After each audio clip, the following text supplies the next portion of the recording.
tulungan kami makasamba sa iyo na may loobin tayong pinagtuon at kami na may pagmahal sa aming kapwa-tao na may damdamin binubusod ng iyong Espiritu sa pamagitan ng Yesu Kristo kasama ng Espiritu Santo magpasa ng Panginoon. Amen. Magsiupo po ang lahat at makinig sa pagpapahayag ng salita ng Diyos. Sa unang pagbasa, itatalaga ng Panginoon si Jeremias bilang kanyang propeta sa harap ng lahat ng mga bansa. Bagamat sasalungalit siya ng marami, mananatili siyang matatag sapagkat ang Diyos mismo ang magkakalinga sa kanya. Pagbasa mula sa aklat ni Propeta Jeremias. Noong paghahari ni Josias, kinausap ako ng Panginoon at sinabi niya, bago ka ipinaglihim, kilala na kita. Bago ka ipinanganak, itinalaga kita sa akin upang maging propeta sa lahat ng bansa.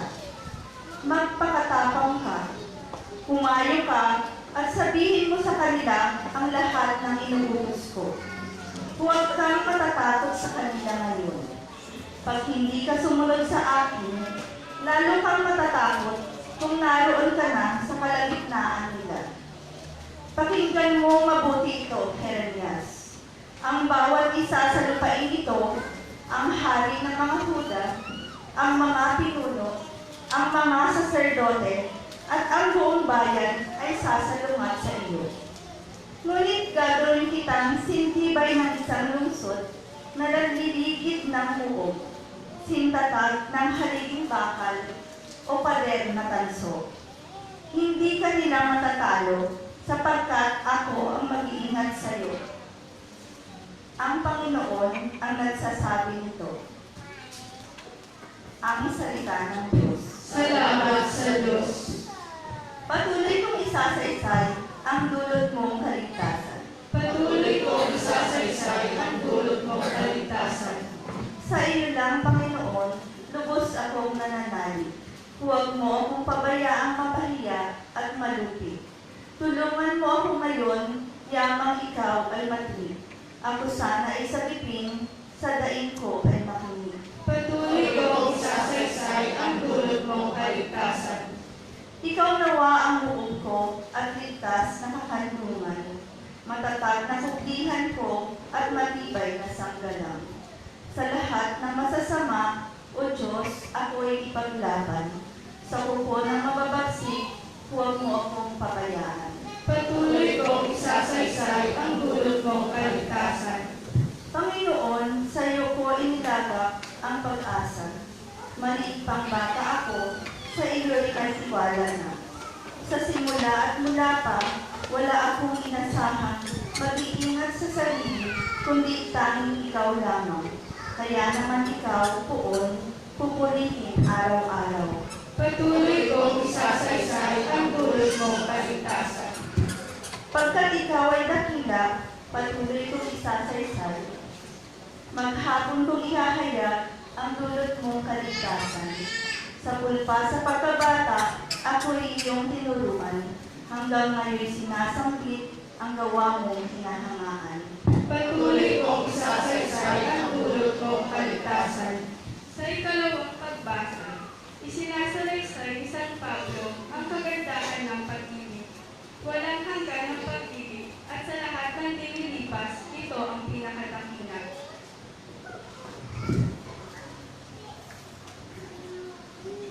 Pagbasa mula sa unang sulat ni Apostol San Pablo sa mga taga-Corinto. Mga kapatid, ang pag-ibig ay matyaga at magandang loob. Hindi na naghiling, nagmamapuri o nagmamataas.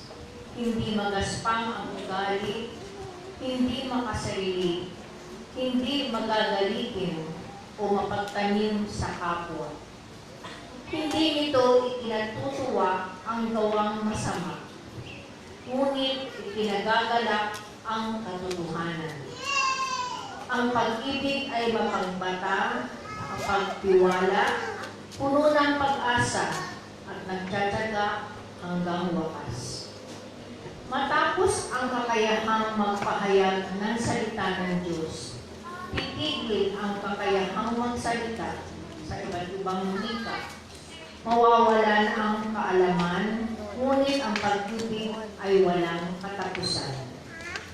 Hindi pa lubos ang ating kaalaman at ang kakayahan sa pagpapahayag ng salita ng Diyos. Ngunit pagdating ng ganap, mawala ang hindi ganap. Noong ako'y bata pa, nagsasalita ako, nag-iisip, at nangangatwirang tulad ng bata. Ngayong ako'y mayroon ng sapat na gulang, iniwan ko na ang mga asal bata. Sa kasalukuyan, tila malabong larawan ang nakikita natin sa salamin.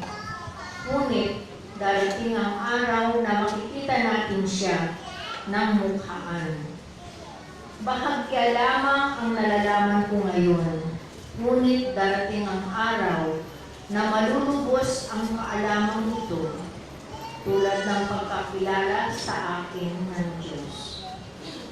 Ang tatlong ito'y nananatili, ang pananampalataya, pag-asa, at pag-ibig. Ngunit ang pinakadakila sa mga ito ay ang pag-ibig. Ang salita ng Diyos. Salamat sa Diyos. Tayo po natin.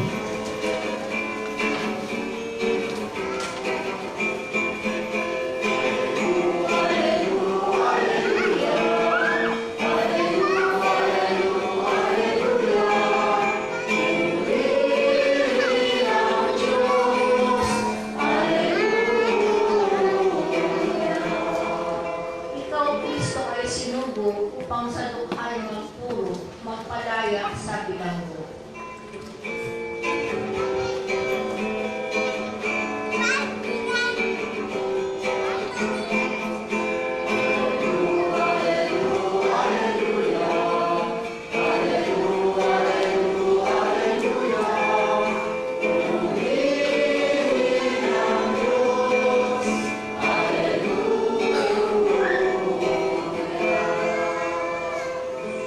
Sumainyo ang Panginoon. Pagbasa mula sa mabuting balita ng Panginoon ayon kay San Lucas. Papuri sa iyo, Panginoon. Noong panahon iyon, nagsalita si Jesus sa sinagoga. Natupad ngayon ang bahagi ito ng kasulatan, samantalang nakikinig kayo. Pinuri siya ng lahat at amang sila sa kanyang napakahusay na pananalita. Hindi ba ito ang anak ni Jose? Tanong nila. Kaya't sinabi ni Jesus, walang pagsandalan, babanggitin niyo sa akin ang kawitang ito. Doktor, gamitin mo ang iyong sarili. Sasabihin din niyo sa akin, gawin mo naman sa iyong sariling bayan ang mga nabalitaan namin ginawa mo sa Capernaum. At nagpatuloy pa ang pagkasalita sa Jesus. Tandaan ninyo, walang propetang kinikilala sa kanyang sariling bayan.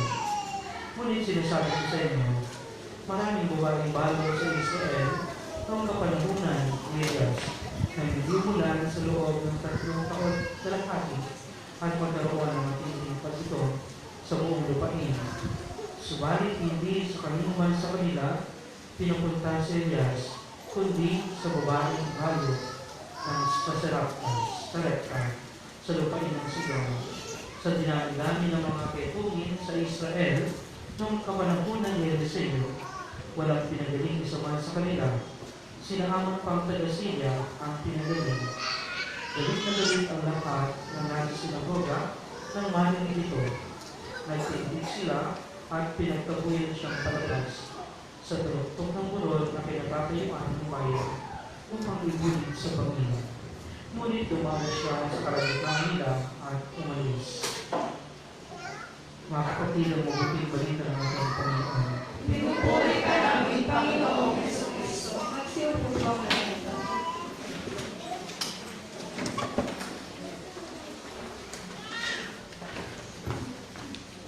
Magandang umaga po sa inyong lahat. magpakwata kayo. Magandang umaga po sa inyong lahat. Ayan, batiin po niyo yung mga katabi niyo ng magandang umaga at ngitian niyo ng bonggang-bongga. Ayan, kumusta po kayo? Masaya naman? Talaga? Meron isang pari, nag-homily siya, no? At kapag nag-homily yung pari, lagi niyang tinatanong yung mga taong kanyang sinasermonan. Sabi niya doon, ang tanong niya, makalupipad tayo dito. Masyadong malakas yan, kuya. Kaya wala ng konti, no? Tinanong niya yung kanyang congregation. Sabi niya, sino sa inyo dito ang nakakaalam ng sasabihin ko? Alam niyo lahat ng mga tao nagtaas ng kamay. Sabi ng pari, dahil alam na ninyo ang sasabihin ko, hindi ko lang sasabihin ang sasabihin ko. Tapos ang homily. Sabi ng mga tao, grabe naman si Father. Hindi ng homily, siguro hindi hindi nakapaghanda yun ng homily niya. Sabi ng mga tao, sa susunod na linggo kapag nagtanong ulit si Father, huwag tayo magtataas ng kamay para mag-homily siya. So dumating yung linggo, mag-homily na si Father, ganoon pa rin, tinanong niya yung mga tao, sino sa inyo dito ang nakakaalam ng sasabihin ko? Walang sumagot, walang nagtaas ng kamay. Sabi niya, yan, mag-homily na yan. Biglang sumabi ni Father, dahil hindi ninyo alam ang sasabihin ko, hindi ko na lang sasabihin. Tapos ang homily. Ganun na naman, talaga yung sinabuhan ni Father, umisip sila ng bagong paraan para sa susunod na linggo, mag-homily na yung pari. Sabi nila, sa susunod na linggo, pag nagtanong ulit si Father, ganito gagawin natin. Yung mga nasa kanan, magtaas kayo ng kamay. Yung mga nasa kaliwa, huwag kayo magtaas ng kamay para mapilitan siyang mag-homily. So dumating yung araw ng linggo, mag-homily na ulit yung pari. Tinanong niya yung mga tao, sino sa inyo dito nakakaalam ng sasabihin ko? Yung mga nasa kanan nagtaas ng kamay at yung mga nasa kaliwa hindi nagtaas ng kamay. Alam niyo sabi ng pari, sa lahat po na nakakaalam ng sasabihin ko, pakisabi na lang sa hindi nakakaalam. Tapos ang homily. Mga kapatid, sa ating unang pagbasa at ang ating buong mga pagbasa ay tumutukoy sa gawain ng propeta. Sino ba ang propeta? At ano ba ang propeta? Ang propeta ay tagapagpahayag ng salita ng Diyos, tagapagpaliwanag ng salita ng Diyos, at tagapaghatid ng kalooban ng Diyos sa kanyang bayan. No? Kung kaya ang pagpapahayag ng salita ng Diyos ay hindi dapat kinatatamaan, kundi dapat kinasasapigan sapagkat mapapakinggan ng kanyang bayan, ng bayan ng Diyos, ang kalooban ng Diyos para sa kanya sa pamagitan ng salita ng Diyos. Kaya dapat ito'y pinaghahandaan at ipinapahayag ng may kagalakan, may buhay. Nung sa ngayon, ang mga nakakapakinig ay nagiging masaya at nagkakaroon ng buhay bagong sigla sa buong linggo ng kanilang pamumuhay. At yan ang mga propeta. Pero mga kapatid, hindi madali ang buhay ng propeta. Sa maraming pagkakataon, ang buhay ng propeta ay salungat sa kasalukuyang buhay ng napakaraming tao. Kung kaya sa ating unang pagbasa, napakinggan po natin kung paano tinawag ng Diyos, kung paano hinilang ng Diyos si Jeremias bilang magiging propeta ng Diyos. Si Jeremias po ang isa sa pinakabatang propeta na tinawag ng Diyos. Kung di ako nagkakamali, 11 years old pa lang siya nung siya ay tinawag na hinilang ng Diyos. At sabi sa ating unang pagbasa, bata ka pa lang, no? Nasa sinapakulan ka pa lang ng iyong anak, hinilang na kita upang maging tagapagpahayag ng aking salita, ng aking kalooban sa mga tao. Subalit, sabi ng Diyos sa kanya, pinaalalahanan siya, ang buhay mo bilang propeta ay buhay na salungat at maraming sasalungat sa iyo. Subalit, huwag kang matatakot sapagkat iingatan kita. Magiging matatag ka katulad ng isang Mao. No, kahit siya ay bata, yung Diyos ang mag-iingat sa kanya. No, yung Diyos yung magpapatatag sa kanya. At si Jeremias ay mangungusap sa ngalan ng Diyos. Si Jeremias ay magpapahayag ng salita ng Diyos ng may pag-ibig na siyang sinasabi sa ating dalawang pagbasa. No?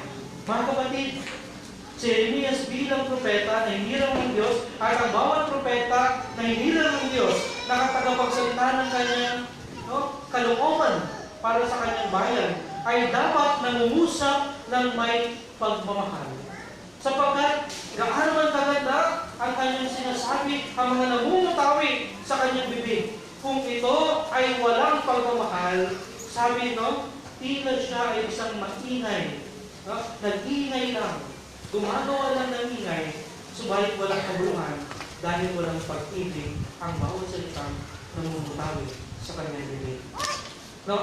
Ang pananalita ng mga propeta, ang pananalita ng mga tagapangaral ng salita ng Diyos ay nagiging makahulugan, nagiging epektibo ng dahil sa pag-ibig na nagmumula sa Diyos. Ang namumula at pinakadakila sa pagpapahayag ay walang iba kundi ang pag-ibig ng Diyos. Sabi sa ikalawang pagbasa sa huling bahagi, anong sinabi doon? Meron tatlong bagay na siyang mananatili.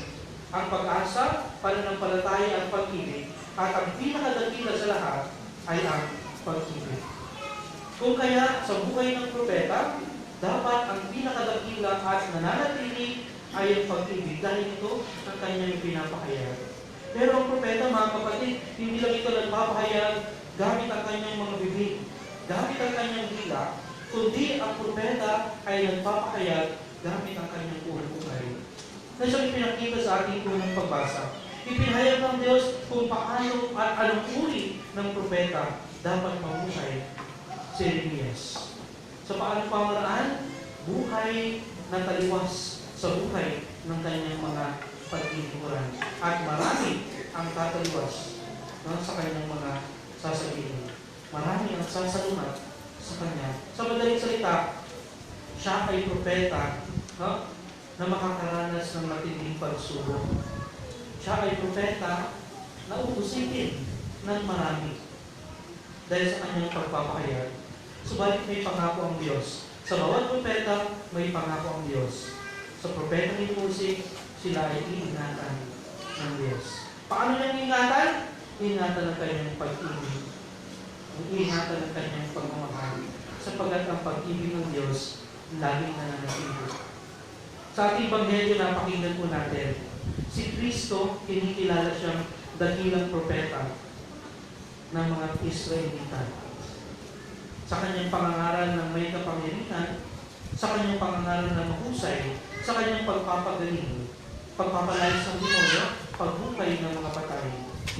At sa ating Ebanghelyo napakinggan, makikita natin kung paano yung kanyang sariling mga kababayan nung umuwi kasi si Kristo sa Nazareth. Ito po yung Ebanghelyo natin ay continuation ng Ebanghelyo ng nakarang linggo. Pinutol po yung Ebanghelyo ng nakarang linggo at ngayon ito ay ipinagpatuloy. Ano ba yung Ebanghelyo ng nakarang linggo?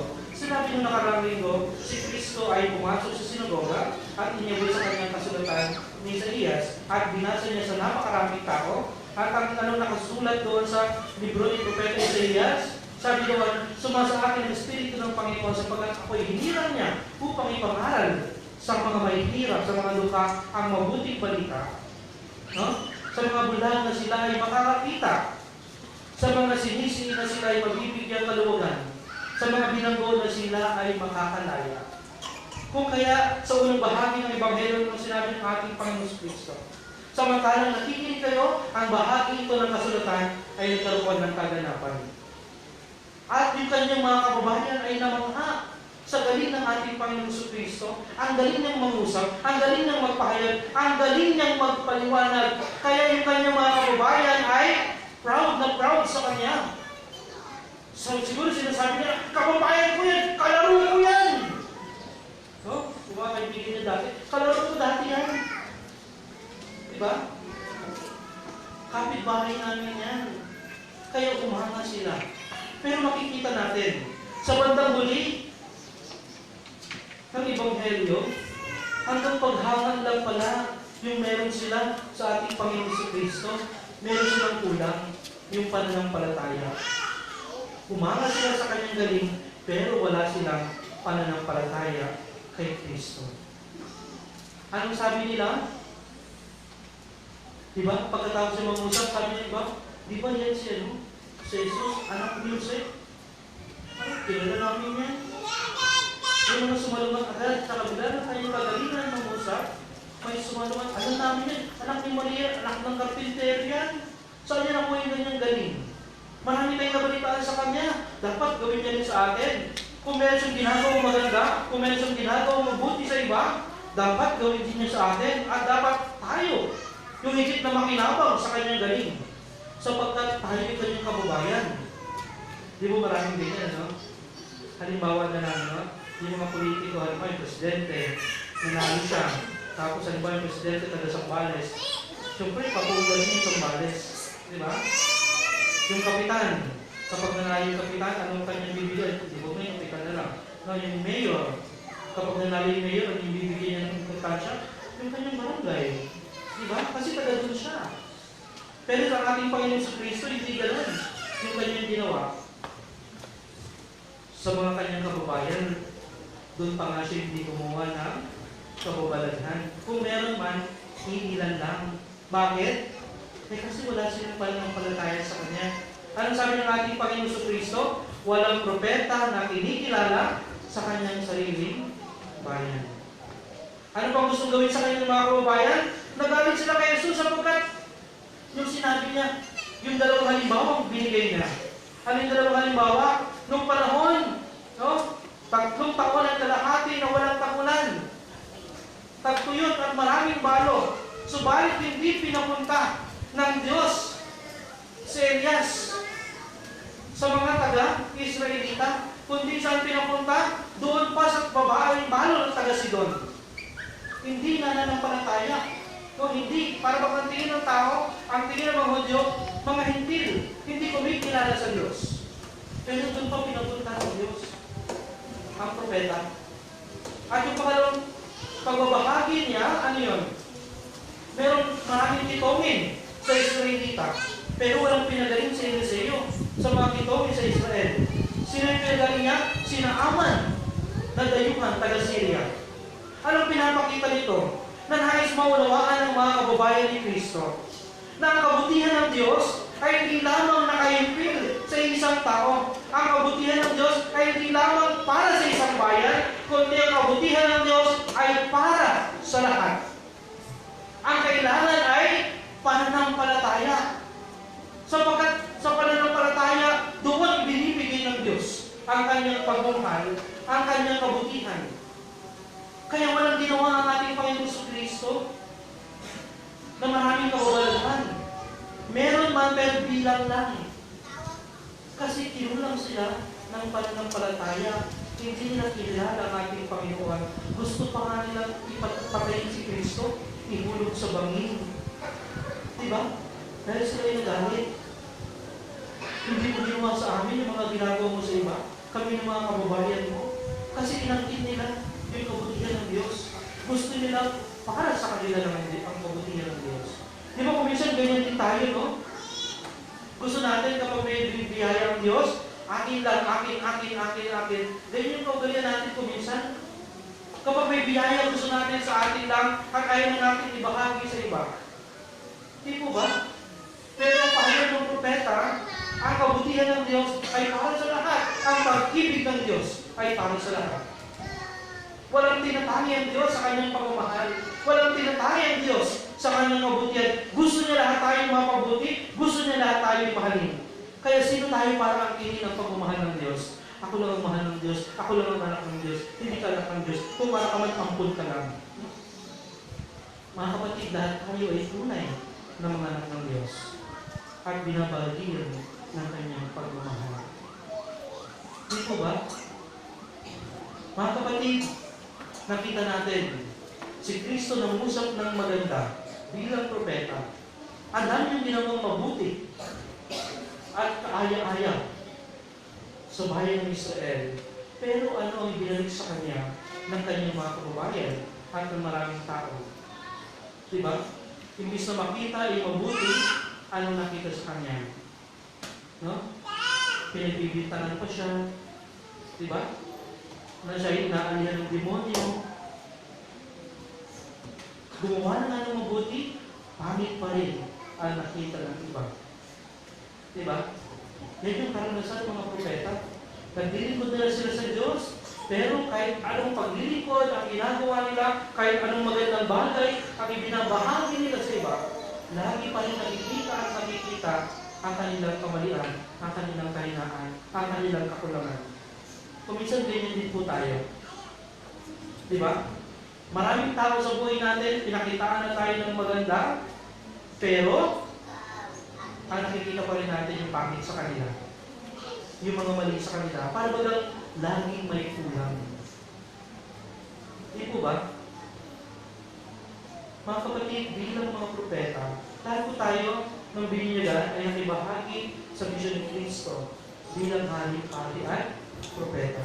Sa madaling salita, sa pamagitan ng binyag, tayo rin ay nagiging mga propeta. At paano tayo nagiging propeta? Paano natin isinasabuhay ang ating pagiging mga propeta? Mga kapatid, tularan natin ang mga sinaunang propeta at ang ating Panginoong Jesucristo sa kanyang pagiging propeta. Yung mga propeta, ipinapahayag nila ang salita ng Diyos gamit ang kanilang buhay, gamit ang mabubuting halimbawa at magandang gawa na ipinapamana sa mga tao. Dahil din ang ating Panginoong Jesucristo, sa kabila ng maraming pagsalungan, hindi siya naginawa na gumawa ng mabuti. Sa kabila ng maraming pagputol, hindi siya napigilan na sundin ang kalooban ng Diyos sa paggawa ng mabuti at sa ikabubuti ng bayan ng Israel. Sana ganun din po tayo, mga kapatid. Tandaan natin, sabi nga, we cannot please everybody, di ba? Lagi merong pupuna at pupuna sa atin. Lagi higit. Kapag ang kapwa natin ay pinamunahan ng inggit. Di ba? Kaya tayo pinupuna dahil sa inggit. Ayaw nila na gumagawa kayo ng mabuti. Gusto ng iba, sila lang ang gumagawa ng mabuti. At gusto nila, sila lang ang mabuti sa paningin ng iba. Di po ba? Mga kapatid, tandaan natin ang sinabi ng ating ikalawang pagbasa patungkol sa pag-ibig. Love is never jealous. Sino po sa inyo dito mga siloso at silosa at sa kamay? Kapag silosa ka, hindi ka nagmamahal. Nagiging makasarili ka. Yun sinasabi sa sulat ni San Pablo sa mga taga-Corinto. Ang pag-ibig ay hindi dapat pinamumunahan ng pagsiselos. Kasi kapag selos ng selos, kailan pa hindi natin makikita ang gawang maganda ng ating kapwa. Hindi po ba? Yun yung mensahe sa atin na ikalawang pagbasa. Pero hindi pa man, huwag tayong mag-discourage na gumawa ng mabuti kahit yung marami ang nakikita sa atin ay puro pangit lamang. Paano ba tayo mapapatatag sa paggawa ng mabuti kahit marami ang sumasalungat sa ating kabutihan? Simple lang. Kapag tayo ay merong pag-ibig sa ating puso. Kung ang ginagawa natin ay punong-puno ng pag-ibig, ang bawat maganda at mabuting ginagawa natin, ang dahil sa pag-ibig, kailanman hindi tayo madi-discourage sapagkat hindi tayo pigilan ni naman ang pag-ibig. Katulad ng pag-ibig ng Diyos. Pero yung mga tao na gumagawa tapos walang pag-ibig, madali silang mag-discourage. Diba? Ay, ayoko nang gumawa kasi kahit anong mabuti ipakita ko, mali pa rin sa kanila. Pinanghihinaan agad ng loob. Mga kapatid, para hindi tayo panghinaan ng loob, lagyan natin ng pag-ibig ang bawat mabuti ating ginagawa. Tandaan natin, anong sabi ni San Pablo? Meron tatlong bagay ang nananatili: pananampalataya, pag-asa, at pag-ibig. At ang pinakadakila sa lahat ay ang pag-ibig. Mga kapatid, ipakita natin ang kalagalaan ng Diyos sa pamagitan ng gawa natin ng may pag-ibig. Amen.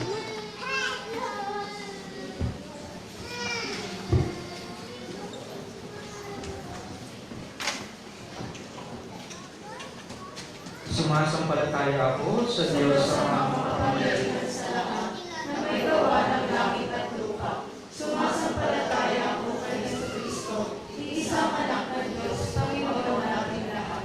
Nagkatawang tao siya, lalaki ng Espiritu Santo, ipinanganak ni Santa Maria Virgen, pinagpakasakit ni Poncio Pilato, ipinakasakit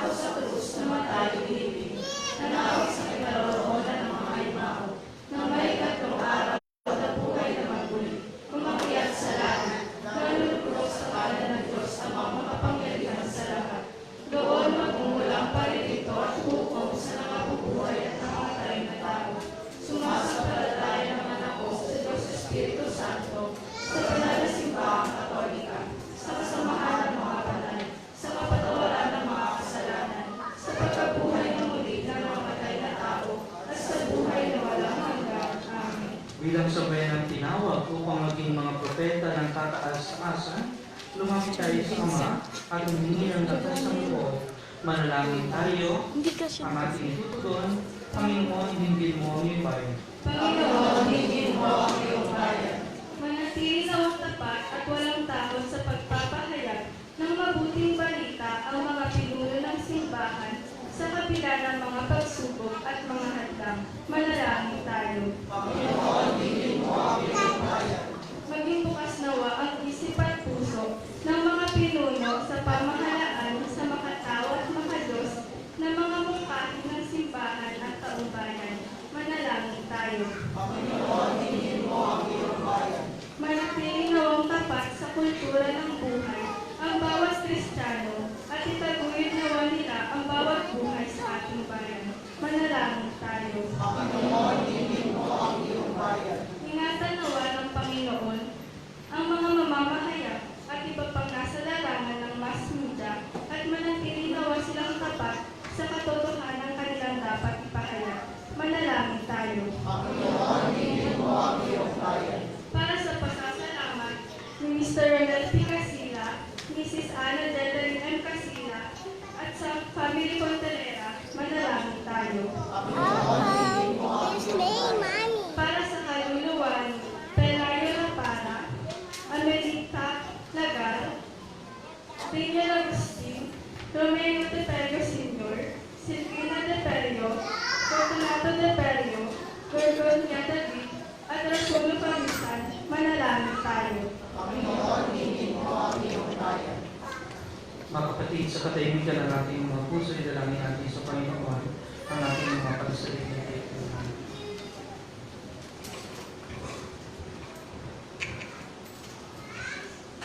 Ang ating mo kami mga anak mo dito sa daigdig. Palagingin mo ang aming pananampalataya, pag-asa at pag-ibig, nang kami maging matatag sa aming pagiging mga propeta sa pamagitan ni Kristo na aming Panginoon. Amen. Ating pong ialay ang ating mga handog sa labanan ng Panginoon. Panginoon,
ng Diyos sa mga makapangyarihan.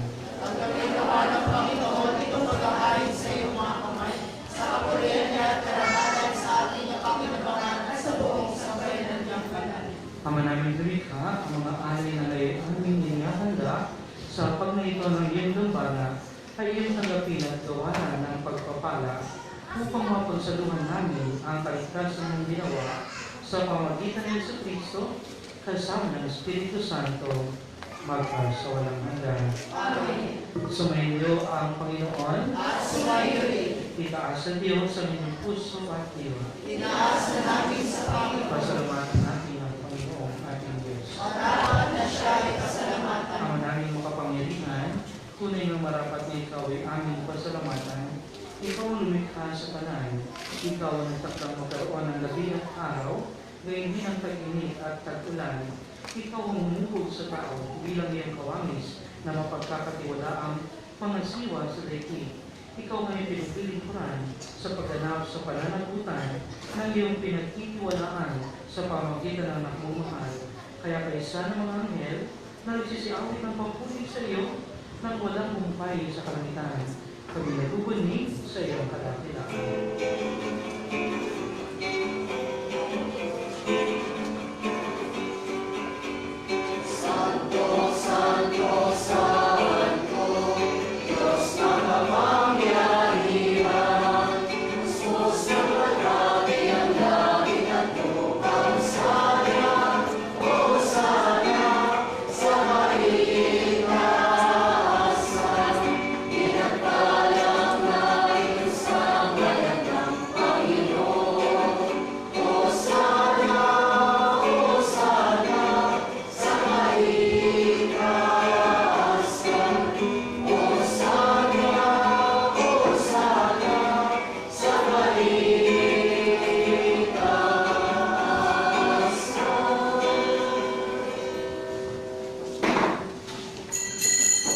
Ama namin banal, ikaw ang bukal ng talang kabanalan.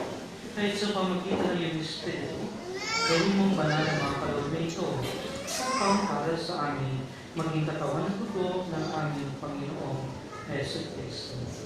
Bago niya pinagtiis ang pusang loob na maging handog, hinawakan niya ang tinapay.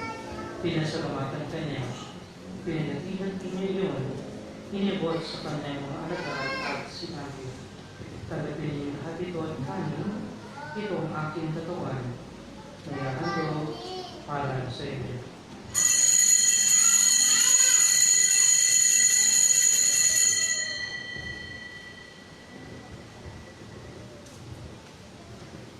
Gayon din naman matapos ang hapunan, hinawakan niya ang kalis. Muli kanyang pinasalamatan. Pinabot niya ang kalis sa kanyang mga alagad at sinabi, "Tanggapin niyo lahat ito at inumin. Ito ang kalis ng aking dugo, ng bago at walang hanggang tipan.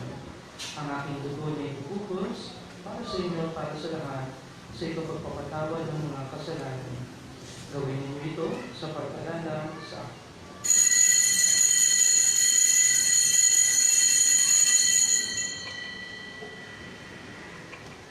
Ipagpunyi natin ang misteryo ng pananampalataya.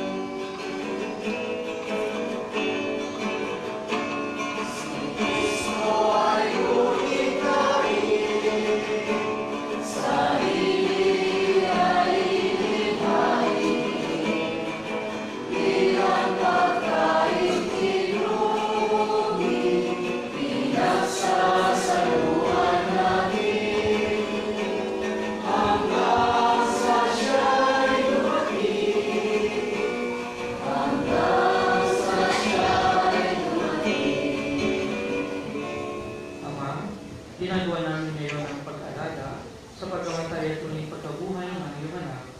Kaya iniaalay namin sa iyo ang tinapay na nagbibigay buhay at ang kalis na nagkakaloob ng kaligtasan. Kami nagpapasalamat dahil kami yung hinarapat na tumayo sa harap mo para maglingkod sa iyo. Isinasama namin kami magsasalo-salo sa katawan at dugo ni Kristo ay mauklod sa pagkakaisa sa pamagitan ng Espiritu Santo.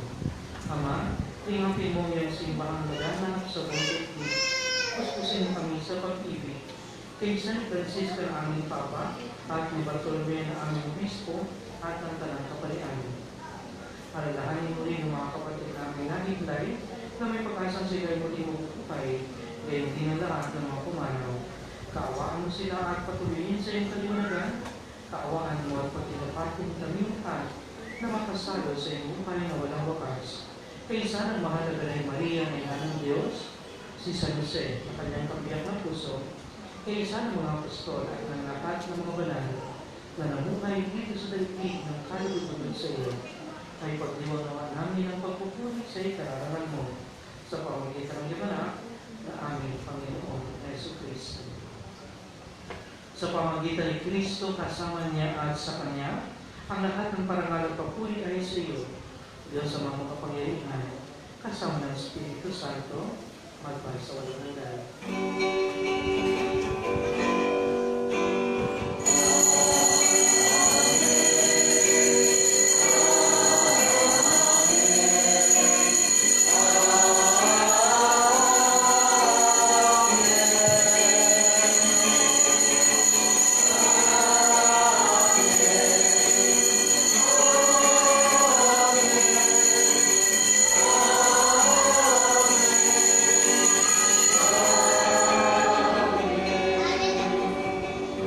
Sa tagubilin ng mga pagdadaling utos at turo ni Jesus na Panginoon natin at Diyos, ipahayag po natin ang nakasya.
Pinilit namin kumedya sa lahat ng masama, pagkalooban ng kapayapaan araw-araw, iligtas sa kasalanan at ilayo sa lahat ng kapahamakan, samantalang aming pinananamigan ang dakilang araw ng pagpapakaya ng tagapagligtas namin sa Jesucristo.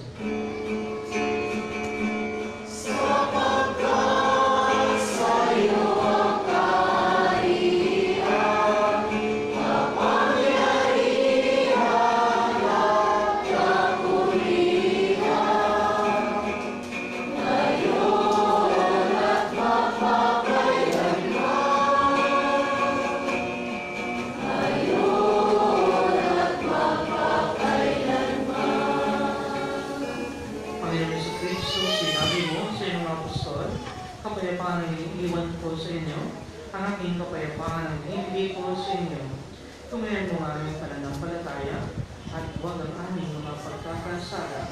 Pagkalooban mo kami ng kapayapaan at pagkakaisa ayon sa iyong kalooban, kasama ng Espiritu Santo, magpahal sa walang hanggan.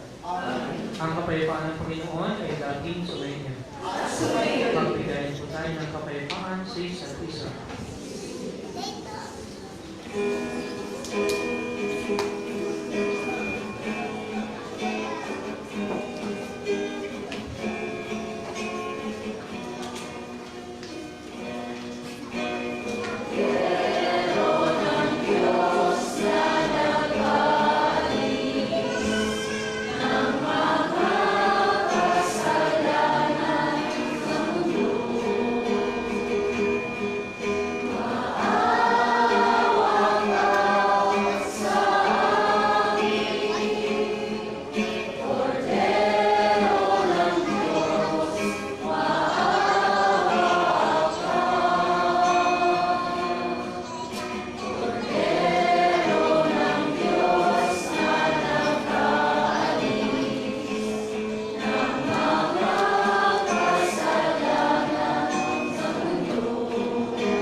sa mga kasalanan sa mulan, mapalad ang mga inaanayaan sa kanyang piling.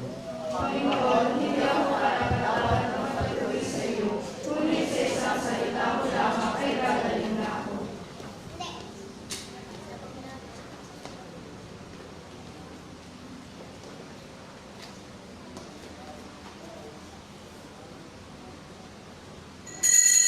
Ano-kanong maawain, pasinagi mo sa amin. Kami ay iyong kukupin at huwag mong siphayuin ang kininais dalangin.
Magsiluhod po ang lahat.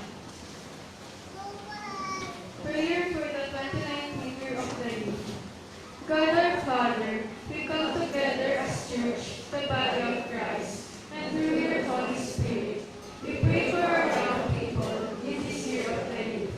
In your great mercy, you sent Jesus, your Son, who grew up as a young man among the youth, became an example for the youth, and consecrated the youth to you.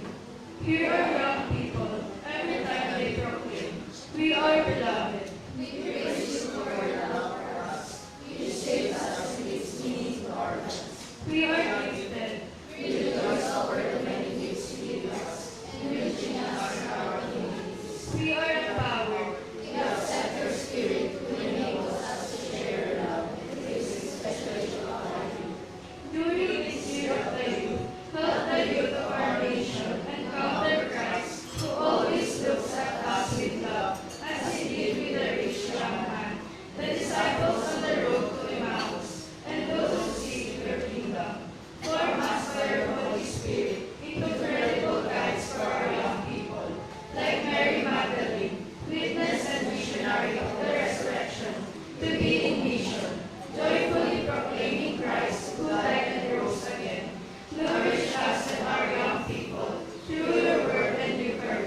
Kristo'y pakinabang sa piging na aming kinamtang kaligtasan, ay umiling ng iyong biyaya o naran sa pananampalatayang wagas kailanman, sa tulong ng panubos ng iyong bigay, sa pamagitan ng Yesu Kristo, kasama ng Espiritu Santo, magpasawalang hanggan. Amen. Maraming salamat po sa lahat ng mga nag-iingat sa atin, sa panalamisan ito sa mga nag-aray.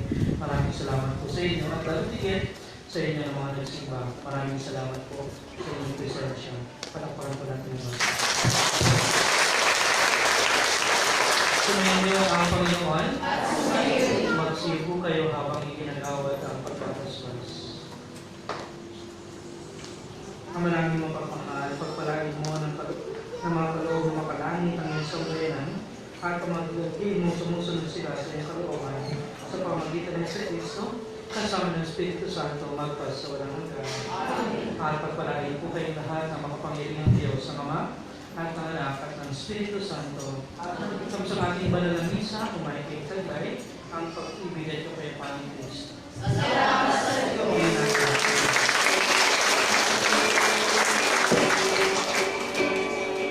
Amen.